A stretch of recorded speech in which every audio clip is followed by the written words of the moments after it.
Hey guys, welcome back. Today I had a bunch of recordings done for this and didn't realize that my mic was not set up in OBS. Had some power outages and it defaulted to the Windows default, which there's nothing. So for the majority of this episode, there will be no sound or no audio from me. It'll have all the sounds in the game.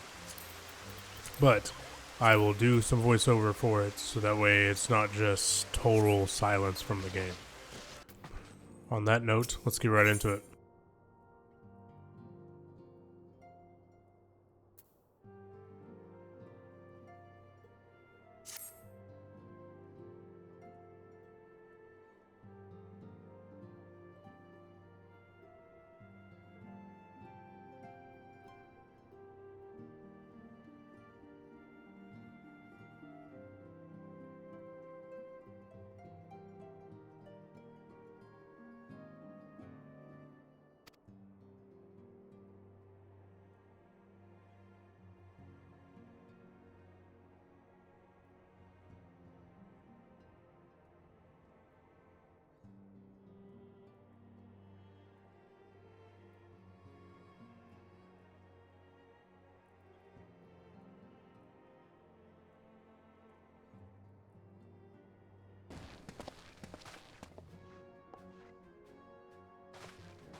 Friends, 'tis good to see you safe and well.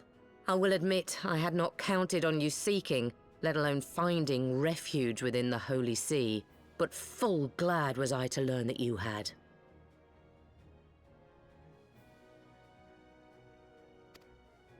Thankfully, we had allies there who took us under their wing.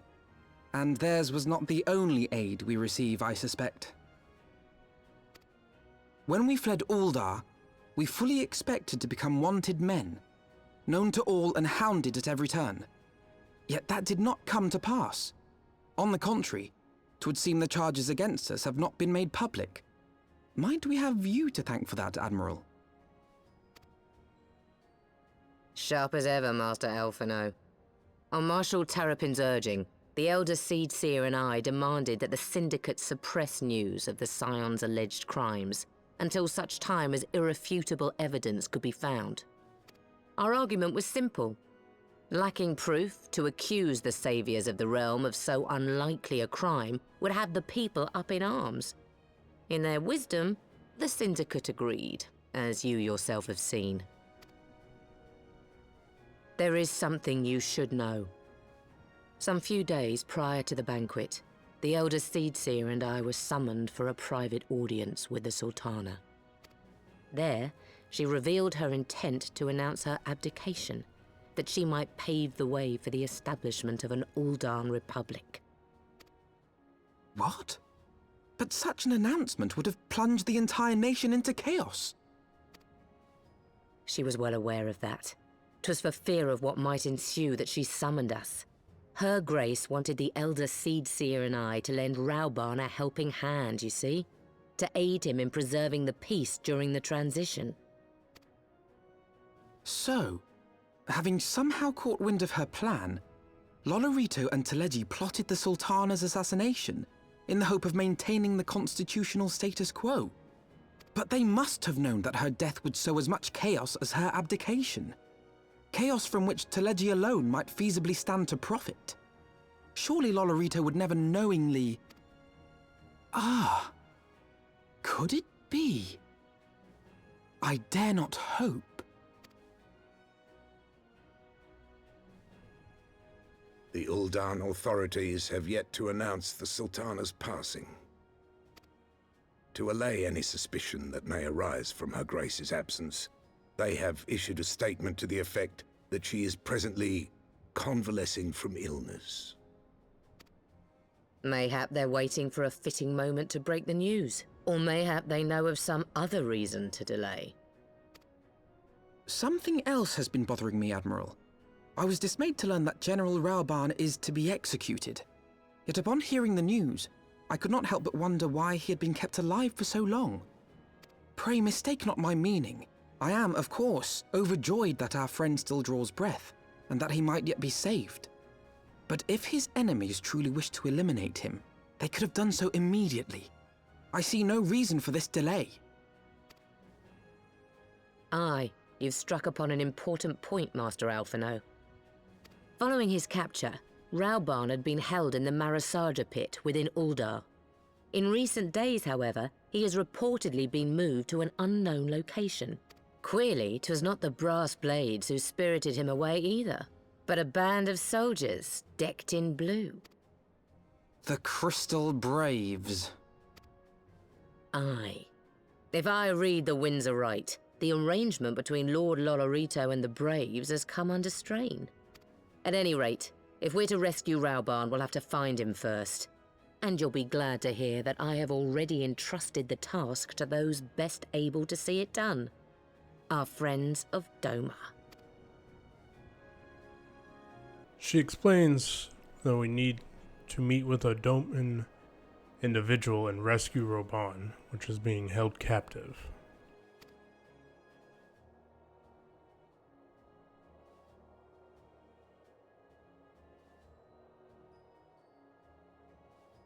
Here we are meeting with the Doman cook, Kiri.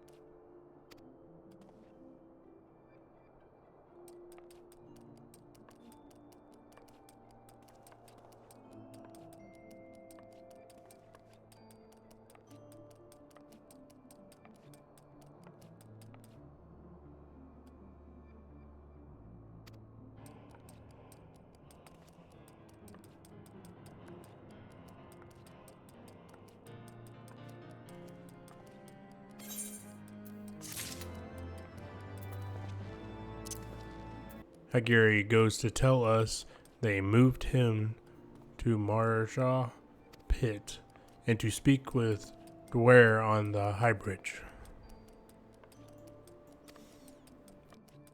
Dwyer tells us that we are heading to Halatali to save Raobarn.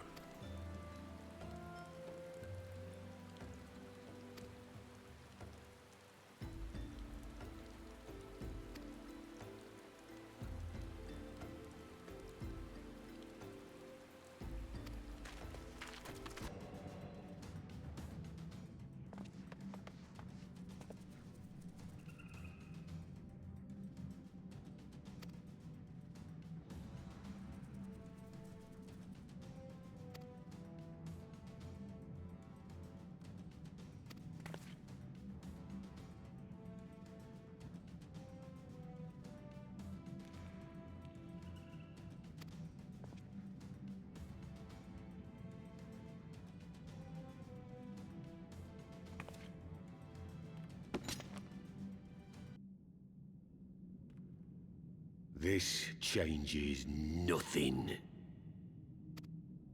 It is over, Ilberd. Lay down your arms and surrender yourself to justice. Justice? Justice for what exactly?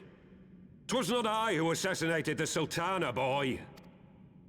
Ere we debate who is responsible for the assassination, I would ask whether an assassination took place at all. Oh, clever little shite. If you think you fight for justice, lad, you'd best wake up. The truth is, you fight for whoever bloody well tells you to. Can you not see you're being used? By the Scions, the City-States, even the Crystal Braves. They none of them care a whit what you want. Only what you can do for them. And how do I know this? Because I'm the same. A pawn to be used as my masters see fit. All I ever wanted was to liberate my homeland. And I ate dirt to make it happen. But what have I achieved after all these years in servitude? Nothing. Not a bloody thing. If we ourselves are not free, free to think and to act, how are we ever to reclaim our homeland? Know this. There is nothing I would not give to take back Alamigo. Nothing!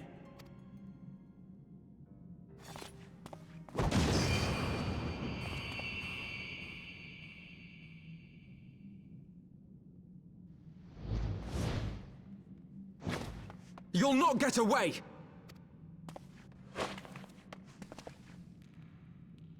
No, Master Alphino. Now is not the time.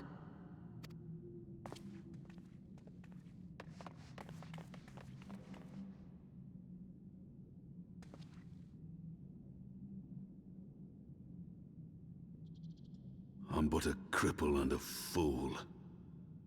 And still you came for me. I'm in your debt. We are all of us fools of fate, General. But even fools have a part to play.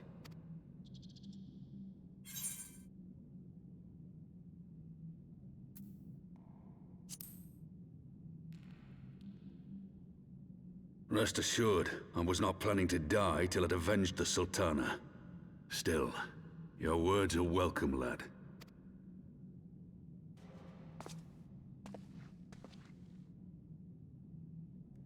Know this, Ilberd.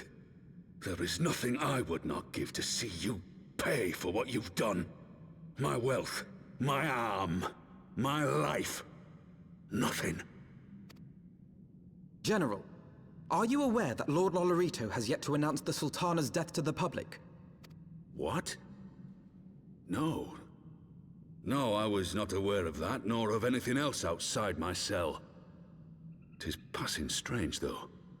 I assumed the bastard would make it known at the first opportunity, and set about tearing down the Sultanate. As did we all. And it is indeed strange that he did not. Strange, or perhaps revealing. Now, I have no conclusive proof, nor do I wish to give you false hope, but I have reason to believe that Her Grace may yet live. What? But how can that be?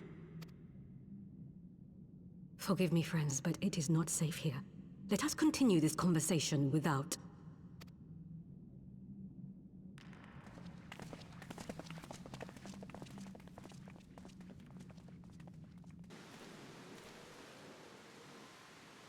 We are met with a dark stranger who tells us to trust him to follow him back to the rising stones.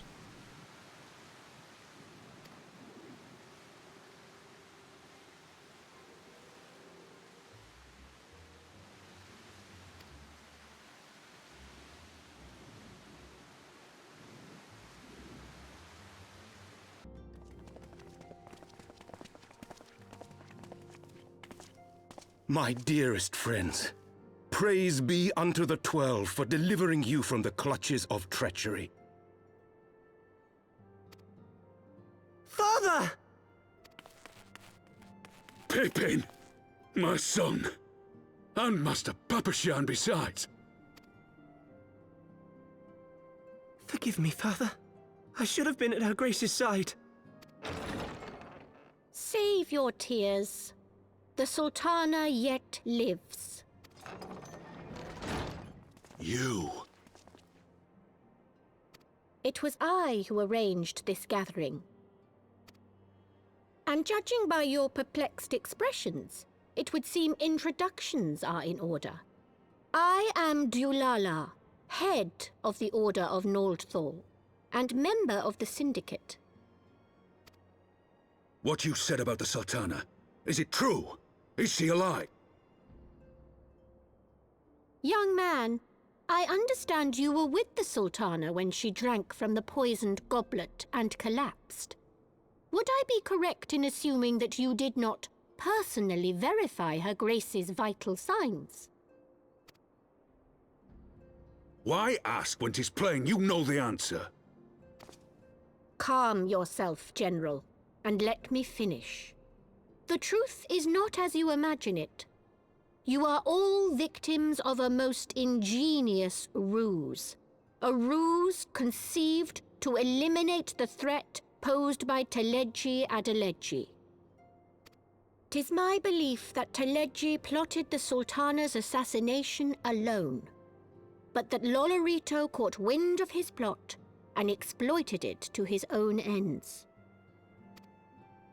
He sought to manipulate you into eliminating Teleji for him, and you duly obliged. At one fell swoop, he removed his two foremost rivals, all the while remaining above suspicion. God strike me down for a fool. But the Sultana, how can it be that she lives? She lives because Lolorito willed it. Her own lady-in-waiting is but one of his many little birds. By her sleight of hand, the poison was switched for a less deadly draught before it could reach her mistress's lips. Some manner of sedative, perchance? Of a potency sufficient to induce a slumber like unto death. Were I to guess, I would say her grace is being held somewhere, dreaming dreams of a brighter Uldar, even as we speak. Oh, Nanamo. I will never forgive Lolorito for his part in this. Though Lolorito's hands are far from clean, they did pluck her grace from the jaws of death. That must count for something. And though one may call the man's methods into question, it cannot be denied that he knows the value of stability, to the very gill, like as not. He craves power, 'tis true, but he has no desire to depose the Sultana. I had never taken sides in your feud with the monetarists, but it was not for want of concern for our nation's welfare. Indeed, 'twas out of the desire to see order restored that I furnished your Far Eastern friends with information, and arranged this gathering.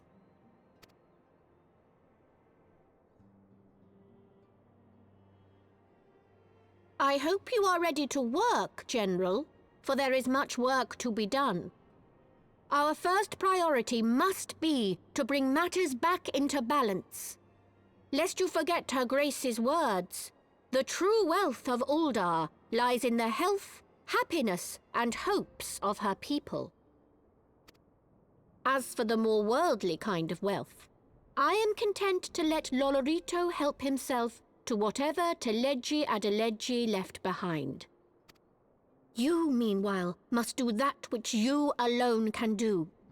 Rescue Her Grace and take your place at her side once more, for her sake and that of our nation.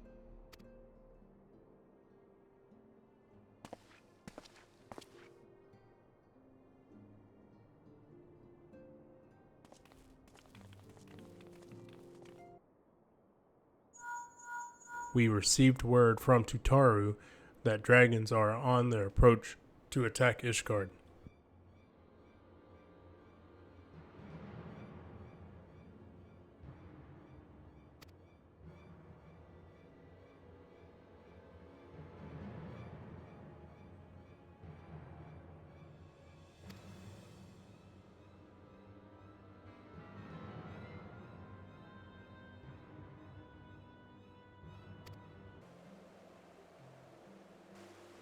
Isgard cannot well endure another assault. Even should her knights succeed in turning back the Horde, the casualties will be catastrophic. But what other choice do we have? It's not like we can talk it over with them.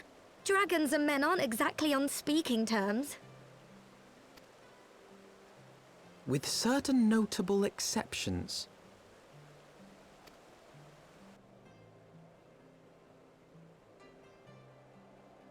You don't mean Iceheart? When last you spoke with her, she lamented her crimes, did she not? Then there remains a sliver of hope.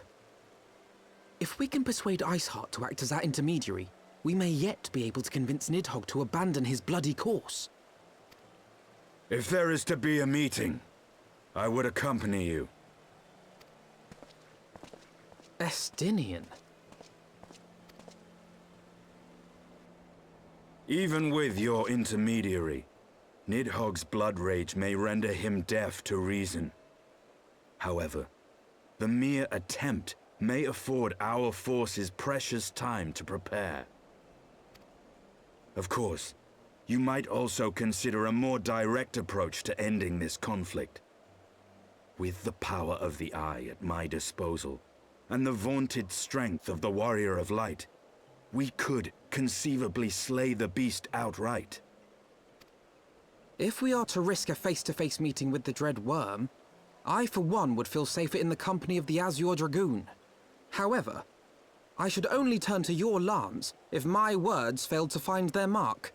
Is that clear? Perfectly. I shall assume that Isgard enjoys similar diplomatic protection until instructed otherwise. A word of advice. Think carefully before divulging the particulars of this plan to Sir Emeric. 'Twould not do to have the Lord Commander accused of consorting with heretics.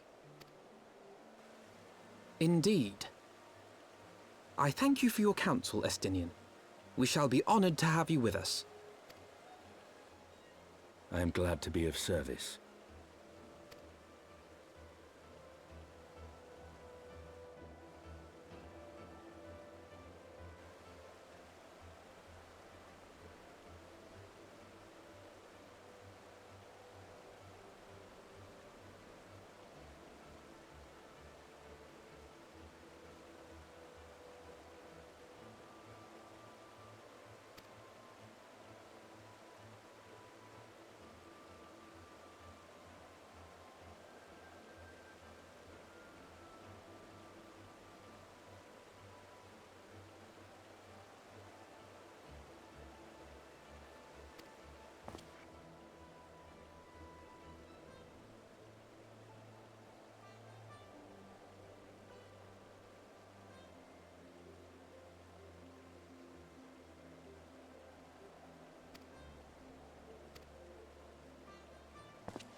I want the defenses of the Outer Ward rechecked. See to it that the ballistas are in good repair and supplied with enough ammunition for a prolonged siege.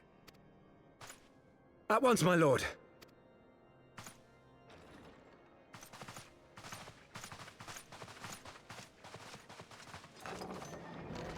Ah, 'twould seem I have visitors, and unlike those messing beyond our walls, these ones are welcome. Pray forgive us for interrupting you in the midst of your preparations, Sir Emeric, but our suit concerns the impending assault. To speak plain, we believe there is a chance the invasion might be halted before it even begins. I can divulge little more at this time, but I must nevertheless request that you advise the Holy See to refrain from launching any preemptive sorties whilst we seek to put our plans in motion.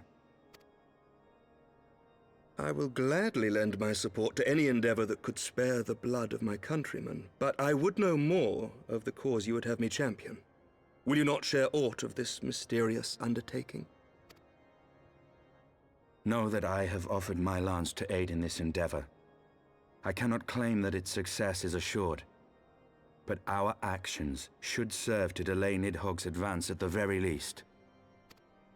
Which is more than can be said for the ill-conceived counterattack advocated by the sea's more vocal crusaders.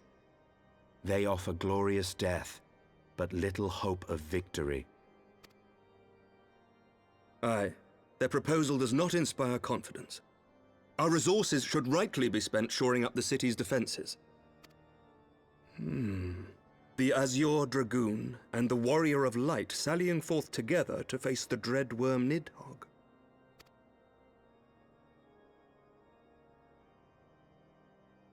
I must admit the mere thought of it does much to dispel my misgivings.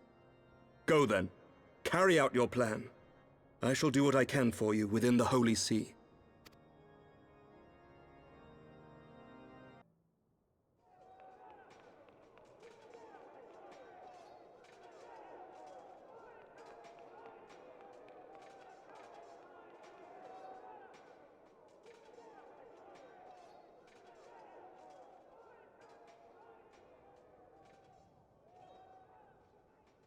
such commotion? Yes, Your Eminence. The bells of the Observatorium warn of our enemy's approach. So, the dragons are coming. Let them come, in their hundreds and their thousands. With the divine blade in our hands, we shall rend their flesh and drown the heretics in their master's blood. Even Nidhogg and his foul brood shall be powerless to resist us. And when we have rid the world of their pestilence, we shall turn our attention to our Ascian allies. See that they are suitably rewarded for their invaluable assistance. If I may, Your Eminence, the Paragons wield powers strange and unknowable. Can we be certain that they will not see through our deception? We can be certain of naught save the righteousness of our cause. If you would be a true leader of men, you must possess conviction as well as caution.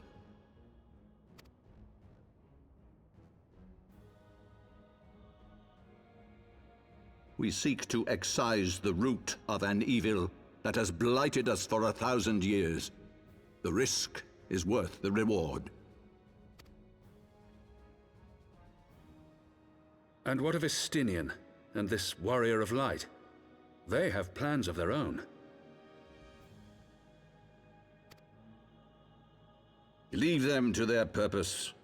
We must each play the role we have been given. You and your chosen brothers most of all.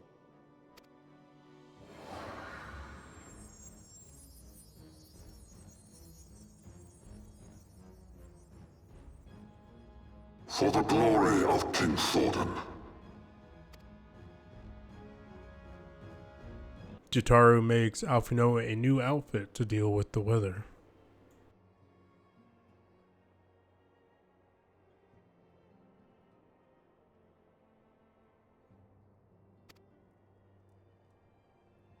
We clear out the basement of the heretics' pets to find clues for Lady Isgard.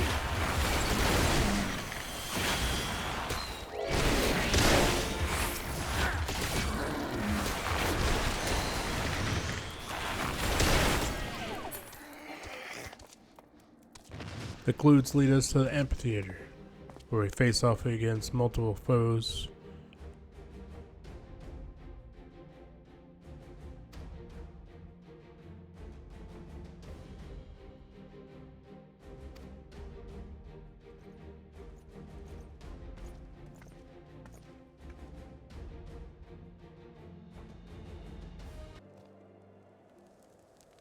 We arrive at the camp to question the convictors.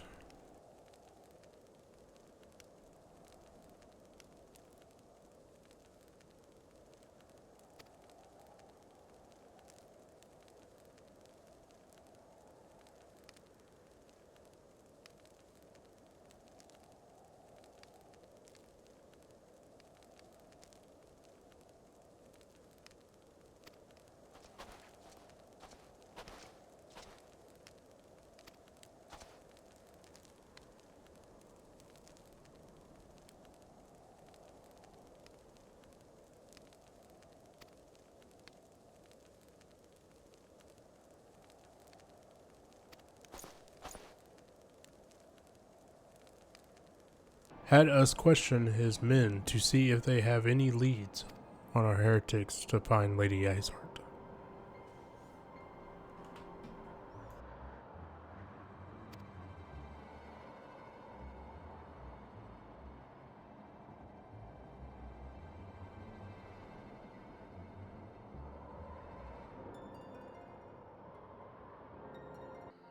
I was able to gather the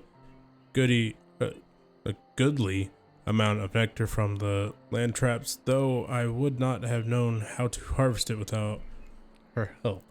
Do you have the Nikura meat? Yes, here is the flesh. Splendid.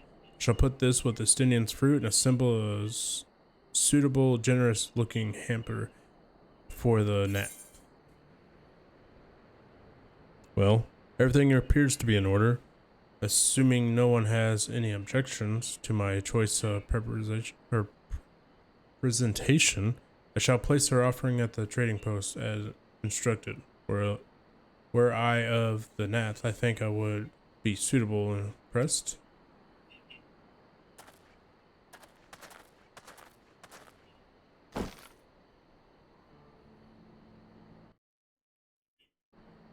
Well, how long must we wait? Should we have sounded a signal or some such?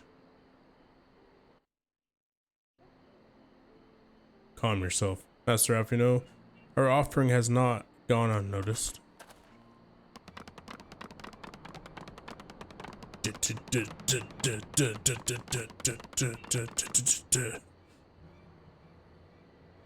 Long has it been since hunters last came to trade, bearing gifts that filled the air with such delightful scents.